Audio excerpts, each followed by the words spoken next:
karena memang ini sudah viral dan sudah membuat fitnah di tengah-tengah masyarakat, maka per hari ini resmi kami somasi terbuka saudara Dede. Oke. Yang kedua, kami juga melakukan somasi terhadap Deddy Mulyadi karena telah membuat video dan menyebarkan berita bohong ataupun fitnah dan mendistribusikan terkait dengan muatan yang mencemarkan nama baik. Ini. Oke. Terus yang ketiga, somasi terbuka kami ya kepada saudara Liga Akbar Cahaya.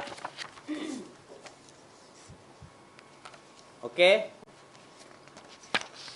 Per hari ini kami melayangkan dan menyatakan mengumumkan somasi terbuka kepada 3 nama tersebut untuk meminta maaf 1 kali 24 jam kepada Bapak Ibtu Rudiana. Mohon maaf saya koreksi, kepada 3 orang ini agar meminta maaf kepada Bapak Ibtu Rudiana 3 kali 24 jam sejak somasi terbuka ini disampaikan dan diumumkan.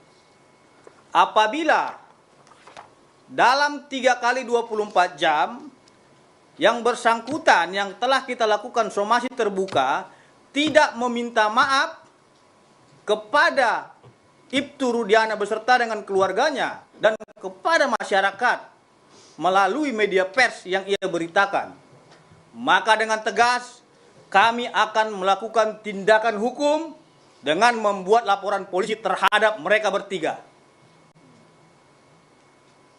Karena sampai hari ini kita sudah cukup sabar menghadapi perbuatan-perbuatan mereka ini semua. Ingat, kesabaran itu ada batasnya. Orang yang sabar itu pasti punya batas kesabaran. Dan tegas, saya ulangi, kami peringatkan kepada saudara Dede, saudara Deddy Mulyadi, dan saudara Liga Akbar segera meminta maaf kepada Bapak Ibtu Rudiana karena saudara diduga telah menyebarkan fitnah dan mencemarkan nama baik serta melakukan penyebaran berita bohong. Untuk itu, dalam tempo 3 kali 24 jam, saudara segera minta maaf kepada Bapak Ibtu Rudiana dan keluarganya, dan tegas apabila tidak ada permintaan maaf itu, kami akan melakukan tindakan hukum.